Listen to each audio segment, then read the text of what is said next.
The man in charge of enforcing Denver's building code is married to a woman with a home building business. Want to guess how this goes wrong?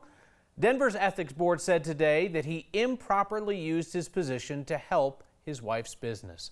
Arnie Sharoy shows us how this only became public because a few people had the courage to stand up and say it wasn't right. There was no hesitation for Barbara Galaviz to sound the alarm. People have to stand up for themselves And go public. It really bothered me, and it still bothers me. Galaviz used to be a city zoning inspector when she started hearing stories about the chief building officer, Scott Crisco.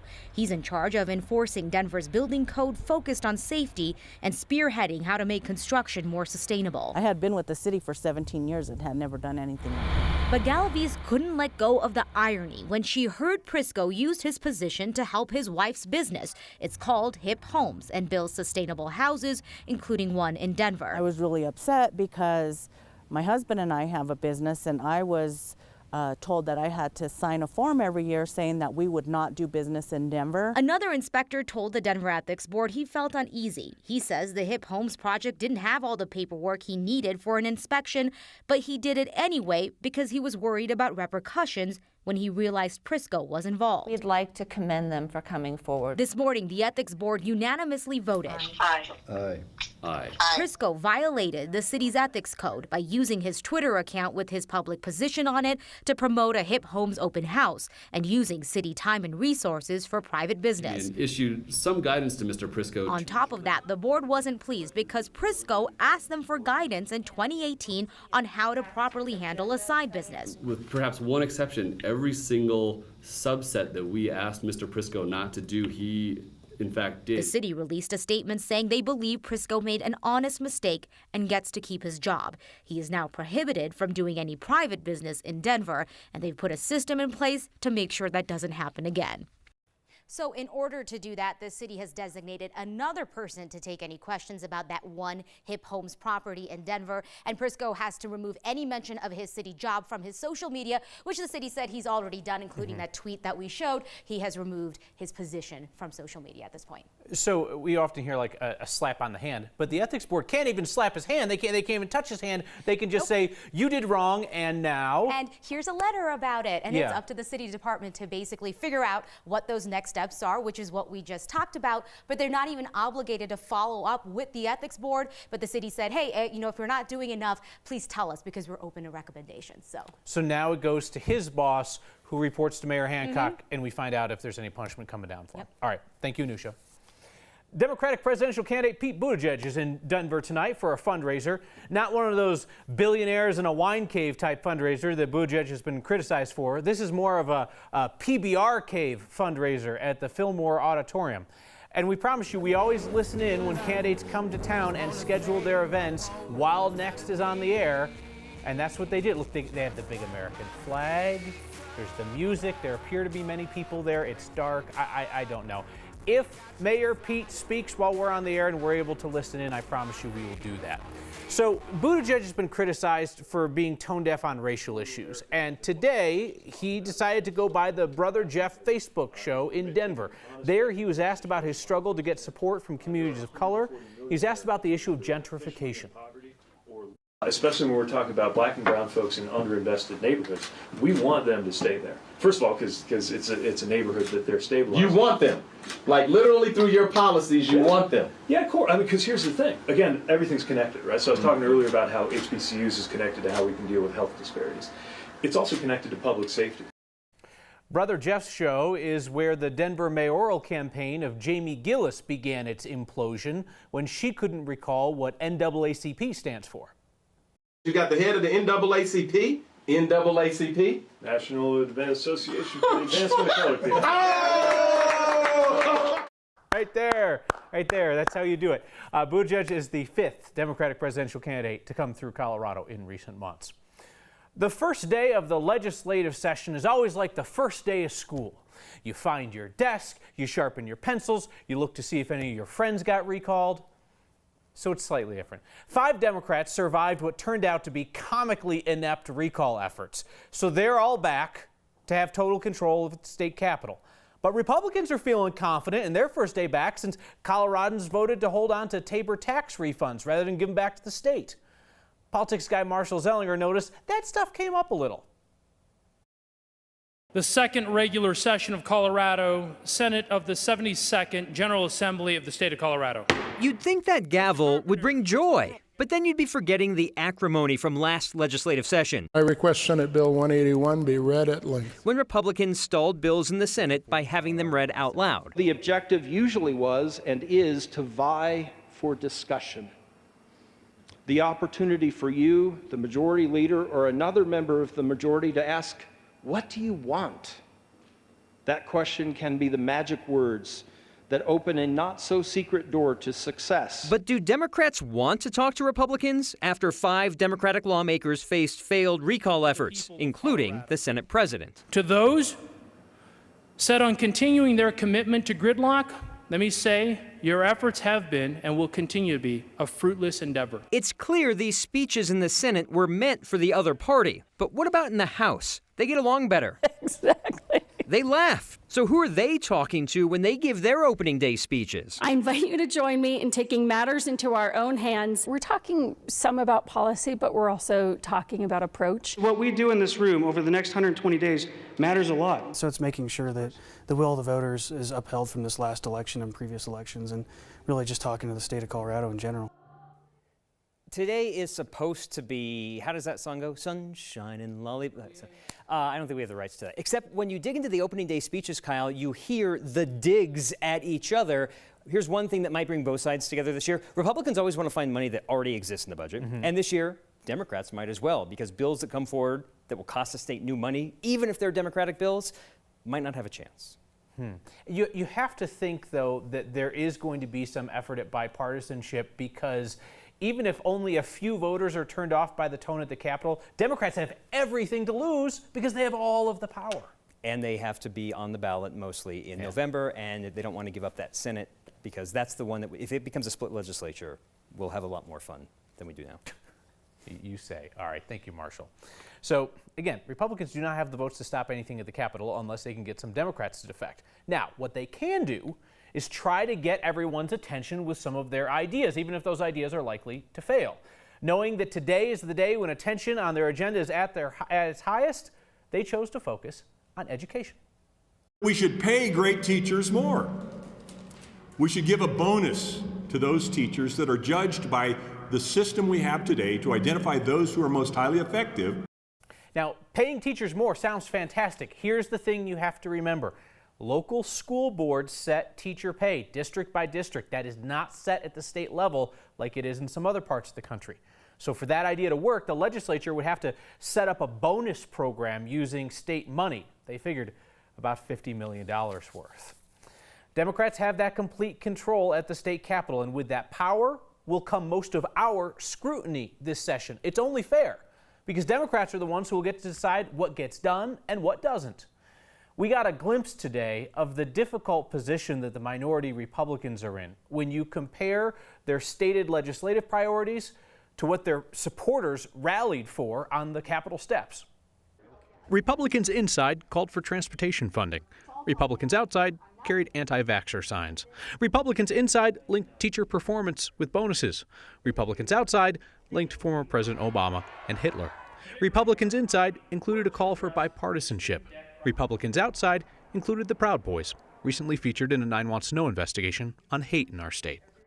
So that is the trouble that looms ahead for the Republicans inside the state capitol.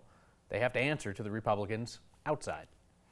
A state legislator resigned on this very first day of the session. Democratic Senator Lois Court of Denver is in the hospital. She was recently diagnosed with a rare autoimmune disorder. It was a somber moment today as her resignation letter was read aloud on the floor.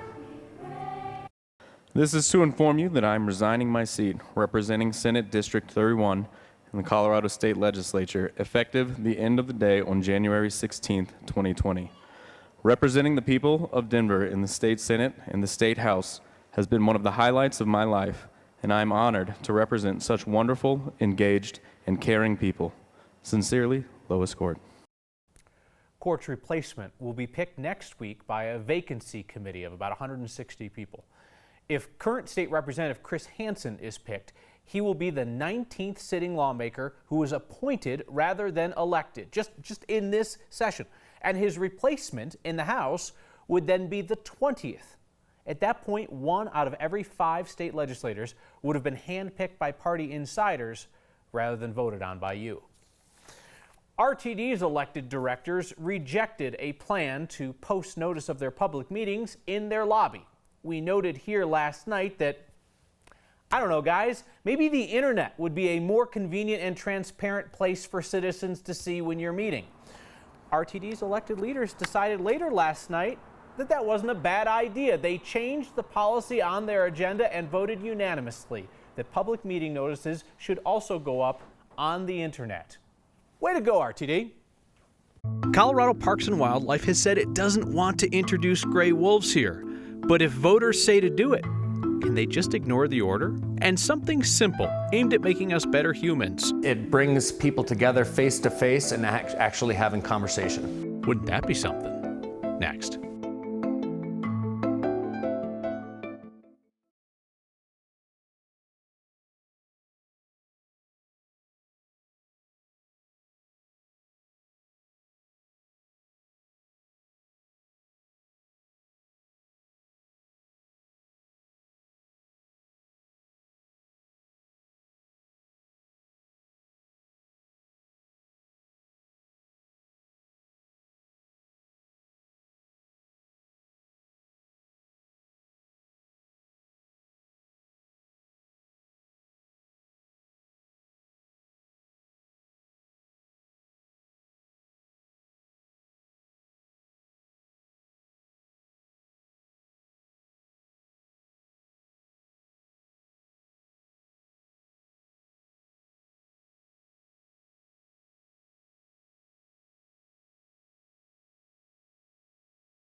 So right as Coloradans learned that we're going to vote on whether to bring gray wolves back to Colorado, now they tell us those wolves are probably already here. Today, Colorado Parks and Wildlife said recent sightings and videos suggest the wolves are back. So reintroducing these gray wolves is something that CPW has refused to do time and time again. But if this voter initiative passes on the ballot, it would direct CPW to bring back the wolves. I was curious, could they refuse? Could they deem the estimated 6 wolves that are back here to be enough and say we're not bringing in any more? Wolf advocates at the Rocky Mountain Wolf Action Fund say they don't think CPW would try to pull that. They would be doing some serious PR damage to not respect the will of the people and actually do good science. It doesn't have any loopholes for that kind of wishy-washy behavior. If this ballot initiative 107 does pass in November, CPW has some time. They just have to put together a reintroduction plan by the year 2023. I want to return to politics for a moment to check in on the campaign promises made by Democratic Governor Jared Polis. He's giving his second State of the State address tomorrow. We call our running segment Polis's Promises. But we're told the group with the song that inspired it, Naked Eyes, is in retirement and unavailable to sing our jingle. So it's left for me to tell you once again, this is Polis's Promises. One of Polis's most prominent promises was full-day kindergarten statewide. Funding started in August. Promise kept. Polis promised to increase regulations on the oil and gas industry. He did, signed the most sweeping rules for the energy industry in Colorado in decades. It's a promise kept. Polis promised to reduce health care costs. He started the Office of Saving People Money on Health Care, which doesn't save anyone breath and doesn't save any money unless the legislature acts on its recommendations. But he also worked with the Trump administration to create a money-saving reinsurance program. So we'll call it a promise kept. Polis promised reform of the Taxpayer Bill of Rights. That hasn't happened yet. He promised action on college funding. Not yet. And his promises on renewable energy are still a work in progress as he reaches the quarter pole of his first term in office.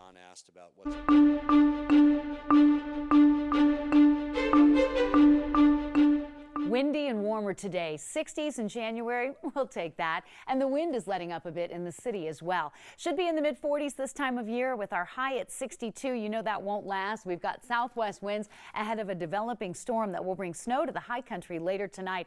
Not enough that we have winter weather or travel advisories, but be advised, travel on I-70 will be a little bit snow-packed and slushy come dawn. And we may see some of that snow move right over the urban corridor late Thursday into Friday morning.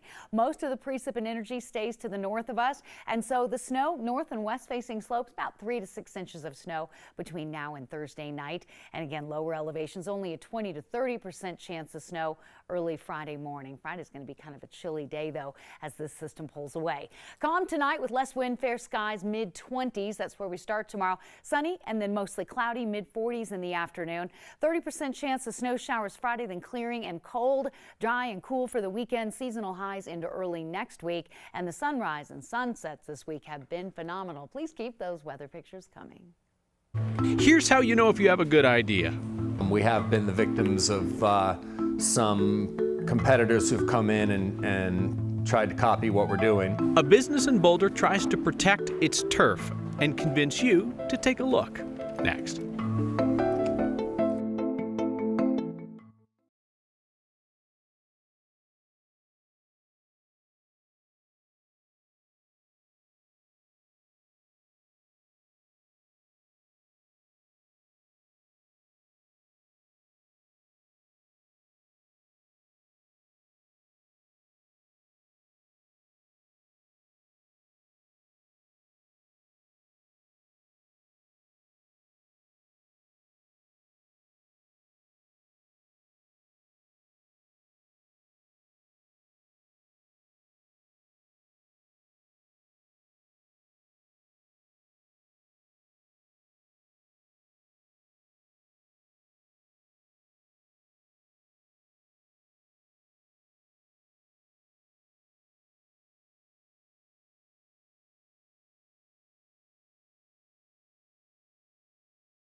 that soothing feeling when you turn off your cell phone and unplug totally? I don't. Perhaps you do. A couple of guys in Boulder are upgrading a century-old process, trying to cash in on our society's craving for slower, old-school pastimes. These puzzles were hand cut in the 1930s. They served as the inspiration for us to try and create, bring back the wooden jigsaw puzzle. 2, 3, 4. Here's a puzzle called Octopus. This is an osprey. This is a Dr. Seuss puzzle called Every Girl Deserves a Unicorn. And my business partner's name is Jeff Eldridge. I'm Chris Worth. I'm one of the owners here at Liberty Puzzle. Some parts of the process we would prefer not to show. Because we're starting to see some other companies pop up. We have been the victims of some competitors who've come in and tried to copy what we're doing. So we're trying to tell a story with our pieces along with what the image is. The first step is to find a good puzzle image. From that point, we will work with our internal artist team here and draw what we think would be a good cut pattern for that image. We have a staff artist who's been drawing puzzles for us. It used to be Puzzle Jedi Master for a while. Lyndon is our artist over there, and he's been with us for about 14 years. He hand draws all the cut patterns. Special shape pieces we call the whimsy pieces. And they're called whimsy pieces because back in the 1930s, they were hand cut, and they were hand cut on a whim. What our designer will do is drop all the whimsy pieces into the rectangle form that he's going to cut, and then he connects them all using what we call earlets. And the cut pattern itself is a work of art. When we started in 2005 was about the first year of the iPhone. Our product happens to be the perfect antidote to the digital revolution. We're just excited to see that people are turning off the screen and sitting down and reconnecting with one another. The guys at Liberty Puzzles license work from dozens of artists, from the estate of Dr. Seuss to some local artists. Pete Buttigieg just took the stage at his campaign event in Denver. We will listen in live next.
have a road. Democratic presidential candidate Pete Buttigieg speaking right now in Denver. The values that we share as Americans. We just got to pay closer attention to what those values require of us.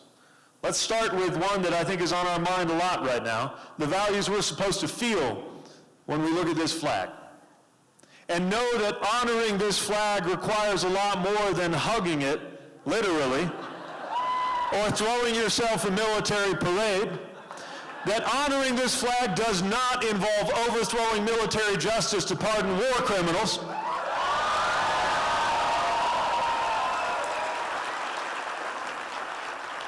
It calls for a different kind of patriotism and commitment to national security.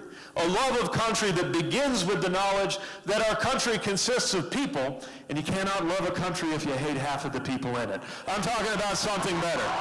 Even in a dark room, that man is throwing some pretty obvious shade. Pete Buttigieg in Denver tonight. To finish with a comment from Izzy, who says, received a scary diagnosis in our family. Thanks for giving us a half hour every day with news, sarcasm, and fun. Izzy, we'll be thinking about you and your family.